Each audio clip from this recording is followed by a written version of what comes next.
ನಮಸ್ಕಾರ. ಈ ದಿನ ರಾಶಿ ಭವಿಷ್ಯಕ್ಕೆ ಹೋಗೋದಕ್ಕಿಂತ ಮುಂಚೆ ನಾನು ಕೆಲವು ವಿಚಾರಗಳನ್ನ ಹೇಳ್ಬೇಕು. ಏನಂತಂದ್ರೆ, ತುಂಬಾ ಜನ ಕೇಳ್ತಿರ ಸರ್, ನೀವು ಪದೇ ಪದೇ ಇದೇ ಇಂಟ್ರೊಡಕ್ಷನ್ ಹೇಳ್ತೀರಾ, ನಿಮಗೆ ತುಂಬಾ ಜನ ಬರಬೇಕು, ನಿಮಗೆ ದುಡ್ಡು ಮಾಡಬೇಕು ಅಂತ ಈ ತರ ಮಾಡ್ತೀರಾ ವಿಡಿಯೋಸ್ ಅಂತ ಕೇಳಿದ್ರು.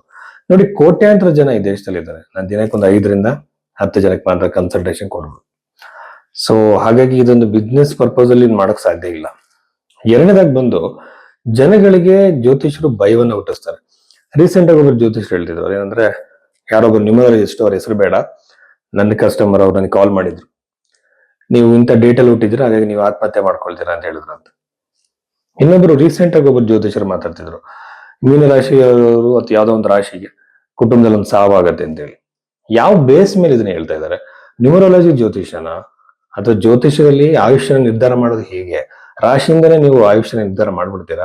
ಒಬ್ಬ ವ್ಯಕ್ತಿಯ ಆಯುಷ್ಯವನ್ನ ಕ್ಯಾಲ್ಕುಲೇಟ್ ಮಾಡೋ ವಿಧಾನ ನಿಮಗೆ ಗೊತ್ತಿದೆಯಾ? ಯಾವ ತರ ನೀವು ನೋಡ್ತೀರಾ? ಎಷ್ಟು ತರದ ಆಯುಷ್ಯಗಳಿದೆ?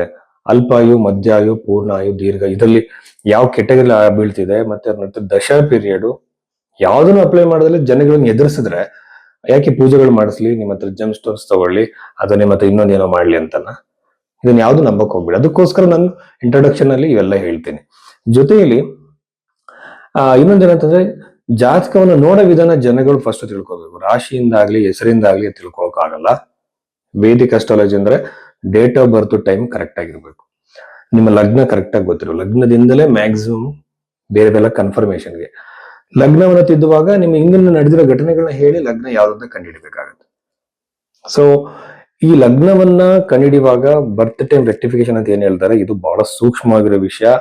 ಇದು ಎಷ್ಟೋ ಜ್ಯೋತಿಷರುಗಳಿಗೆ ಇದು ಬರಲ್ಲ. ಸೊ ಇದಕ್ಕೆ ಪಾಸ್ಟ್ ಇವೆಂಟ್ಸ್ ಹೇಳಿದಾಗ ನಾವು ಅವರಿಗೆ ಜ್ಯೋತಿಷ ಗೊತ್ತಿದೆ ಅಂತ ನಂಬಬಹುದು. ಯಾಕೆಂದ್ರೆ ಭವಿಷ್ಯವನ್ನು ಹೇಳೋದನ್ನು ನಾವು ನಂಬಬಹುದು ಅವಾಗ. ಇದಾದ್ಮೇಲೆ ಪೂಜೆಗಳ ಬಗ್ಗೆನೂ ಅಷ್ಟೇ. ಯಾರು ಕೂಡ ಬಡವ ಶ್ರೀಮಂತ ಯಾವ ಜಾತಿ ಭೇದ ಕೂಡ ಜ್ಯೋತಿಷದಲ್ಲಿ ಇಲ್ಲ. ಯಾವುದೇ ತರದ ಭೇದ ಭಾವ ಇಲ್ಲ. ಇಲ್ಲಿ ಜ್ಯೋತಿಷದಲ್ಲಿ ಇರುವಂತದ್ದು ಕರ್ಮಫಲ ಆಧಾರವಾಗಿ ನಮಗೆ ಸಮಸ್ಯೆಗಳು ಒಳ್ಳೇದು ಕೆಟ್ಟದ್ದು ನಡೆಯುತ್ತೆ. ಕರ್ಮಗಳನ್ನ ಗ್ರಹಗಳು ಡೆಲಿವರಿ ಮಾಡ್ತವೆ. ಗ್ರಹಗಳಿಗೋಸ್ಕರ ಮಂತ್ರ ಜಪಗಳು ಮಾಡಿ, ದಾನಗಳನ್ನ ಮಾಡಿ, ಎಷ್ಟು ಫಿಲಂಥ್ರಫಿಕ್ ಆಗಿರುವಂತಹ ಆಕ್ಟಿವಿಟೀಸ್, ದಾನ ಧರ್ಮಗಳ ಬಗ್ಗೆ ಋಷಿ ಮುನಿಗಳು ಮಾತಾಡಿದ್ದಾರೆ. ಎಲ್ಲರಿಗಿಂತ ಮೇನು ನಮ್ಮ ಡೆಸ್ಟಿನಿನ ಒಪ್ಕೊಳ್ಳುವಂಥದ್ದು. ಯಾಕೆಂದ್ರೆ ಜ್ಯೋತಿಷ ಅನ್ನುವಂಥ ಆಧ್ಯಾತ್ಮಿಕವಾಗಿ ವ್ಯಕ್ತಿ ಎಷ್ಟು ಮುಂದುವರಿತಾನೆ ಅಂತ, ಯಾವ ಕಾರ್ ಆಗ್ಲಿ ಪ್ರಾಪರ್ಟಿ ಇದನ್ನ ಮಾಡ್ತಾನೆ ಅಂತ ತಿಳ್ಕೊಳ್ಳೋದಕ್ಕಲ್ಲ. ಇಷ್ಟೆಲ್ಲ ವಿಷಯಗಳಿದ್ದಾಗ ನಾವು ಕರುಮುಲಿಮಾಲ, ನ್ಯೂಮರಾಲಜಿ, ಟ್ಯಾರೆಟ್ ಕಾರ್ಡು, ಆಮೇಲೆ ಮ್ಯಾಜಿಕಲ್ ರೆಮಿಡಿಗಳ ಬಗ್ಗೆ ಜನಗಳು ಮೋಸ ಮಾಡಬಾರ್ದು. ಇದೊಂದು ವಿಜ್ಞಾನ. ಇದ್ರ ಬಗ್ಗೆ ಜನಗಳಿಗೆ ಅರಿವು ಬರಲಿ ಅಂತ ಮಾತ್ರ ನಾನು ಇಂಟ್ರೊಡಕ್ಷನ್ ಮಾತಾಡ್ತೀನಿ. ಸೊ ನಿಜವಾದ ಜ್ಯೋತಿಷದ ಬಗ್ಗೆ ನಿಮಗೆ ಒಂದು ಜಾತಕ ನೋಡೋ ಪದ್ಧತಿ ನಿಮಗೆ ಗೊತ್ತಾಗಬೇಕು ಅಂದ್ರೆ ನೀವು ಭೈರವೇಶ್ವರ ಬುಕ್ ಮಾಡಿ ನಿಮ್ಮ ಜಾತಕದ ಪರಿಶೀಲನೆ ನಾವು ಮಾಡ್ತೀವಿ. ಕನ್ಯಾ ರಾಶಿ 2026 ಫೆಬ್ರವರಿ 15ನೇ ತಾರೀಕು ನಂತರ ಕನ್ಯಾ ರಾಶಿಯವರಿಗೆ ಇರುವಂತಹ ಬೆಳವಣಿಗೆ ಏನು, ಅಭಿವೃದ್ಧಿ ಏನು, ಈ ವಾರದಲ್ಲಿ ಏನೆಲ್ಲ ಸಾಧ್ಯತೆಗಳಿದೆ ಅಂತ ನೋಡೋಣ. ಕನ್ಯಾ ರಾಶಿಯವರು ಬರ್ತೆ ಅವರು ತುಂಬಾ ಬುದ್ಧಿವಂತರು, ಕ್ಯಾಲ್ಕುಲೇಟೆಡ್, ಬಿಸ್ನೆಸ್ ಮೈಂಡೆಡ್ ಪೀಪಲ್ ಅಂತಾರೆ.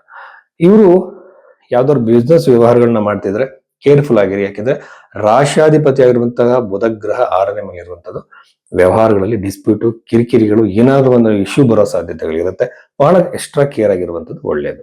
ಎಗೇನ್ ಇದು 12ನೇ ಮನೆಗೆ ಸಂಬಂಧ ಹೊಂದಿರೋದ್ರಿಂದ ಲಾಭದಲ್ಲಿ ಆಗದಲ್ಲಿ ಲಾಸ್ ಆಗೋ ಸಾಧ್ಯತೆ.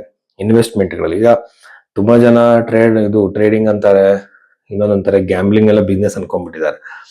ಇದರಲ್ಲಿ ಹಣ ಕಳ್ಕೊಂಡೆ ಸಾರ್ ಅಂತಾರೆ. ಸೊ ಇದು ಓವರ್ ಕಾನ್ಫಿಡೆನ್ಸ್ ಇದ್ದಂತವ್ರಿಗೆ ಇಲ್ಲಿ ಇನ್ವೆಸ್ಟ್ಮೆಂಟ್ ಮಾಡಿ ಕಳ್ಕೊಳ್ಳೋ ಸಾಧ್ಯತೆಗಳಿರುತ್ತೆ. ಕೇರ್ಫುಲ್ ಆಗಿರಿ. ಆಮೇಲೆ ಸಾಲ ಹೆಚ್ಚಾಗುವ ಸಾಧ್ಯತೆಗಳು ಈ ಒಂದು ಕನ್ಯಾ ರಾಶಿಯವರಿಗೆ ಬಹಳಷ್ಟಿದೆ. ಸಾಲ ಅತಿ ಹೆಚ್ಚಾಗಿ, ಈಗ ನಮಗೆ ತೀರ್ಸ ಶಕ್ತಿ ಇಲ್ಲ ಅಂದ್ರೂ ಸಾಲಗಳನ್ನು ಮಾಡ್ಕೊಂಡು ಯಾವುದೋ ಒಂದು ಆಸೆಗಳಿಗೆ ವಸ್ತುಗಳನ್ನ ತಗೊಳ್ಳೋಕೆ ಶೌಕಿಗಾಗಿ ಅವರು ಸಾಲಗಳನ್ನ ಮಾಡ್ಕೊಂಡು ತೀರ್ಸಕ್ಕಾಗದಲ್ಲಿ ಕಣ್ಣೀರ್ ಹಾಕೋದು ಬಹಳ ಮೂರ್ಖತನ. ಫಸ್ಟ್ ಕ್ಯಾಲ್ಕುಲೇಟೆಡ್ ಇರಬೇಕು. ಒಂದು ಕೊಟೇಶನ್ ಓದಿದ್ದೆ, ಅದರಲ್ಲಿ ಇಷ್ಟವೆಂದು ಅಗತ್ಯವಿಲ್ಲದ ವಸ್ತುವನ್ನು ಕೊಳ್ಳಬೇಡ ಅಂತ. ನಮ್ಗೆ ಇಷ್ಟ ಆಗತ್ತೆ ಅಂತ ಹೇಳಿ ತಗೊಳ್ಳೋದಲ್ಲ, ಅಗತ್ಯ ಇದೆಯಾ ಅಂತ ನೋಡ್ಕೋಬೇಕಾಗತ್ತೆ. ಸೊ ಇದನ್ನೆಲ್ಲ ಒಂದ್ಸಲ ಗಮನಿಸ್ಬೇಕು. ಆಮೇಲೆ ಪಂಚಮಭಾವ ಬಹಳ ಚೆನ್ನಾಗಿರೋದ್ರಿಂದ ಬಟ್ ಮಕ್ಕಳಿಂದ ಸ್ವಲ್ಪ ನೋವು, ಟೆನ್ಷನ್, ಕಿರಿಕಿರಿಗಳು ಉಂಟಾಗುತ್ತೆ. ಈ ಸಮಯ ಕನ್ಯಾ ರಾಶಿಯಲ್ಲಿ ಪ್ರೆಷರೈಸ್ಡ್ ಆಗುವಂತ ಒಂದು ಸಮಯ. ಅನವಶ್ಯಕ ಆಲೋಚನೆಗಳು, ಟೆನ್ಷನ್ಗಳು ಕ್ರಿಯೇಟ್ ಆಗುವಂತ ಒಂದು ಸಮಯ. ಜಾಗ್ರತೆಯಾಗಿರ್ಬೇಕು.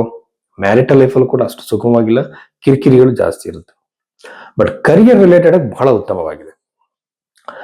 ಹೊಸ ಉದ್ಯೋಗದ ಅವಕಾಶ, ಇಂಟರ್ವ್ಯೂಸ್ ಕೊಟ್ಟಿದ್ರೆ ಅಲ್ಲಿ ಸಕ್ಸಸ್ ರೇಟ್ ಅತಿ ಹೆಚ್ಚಾಗಿರುತ್ತೆ.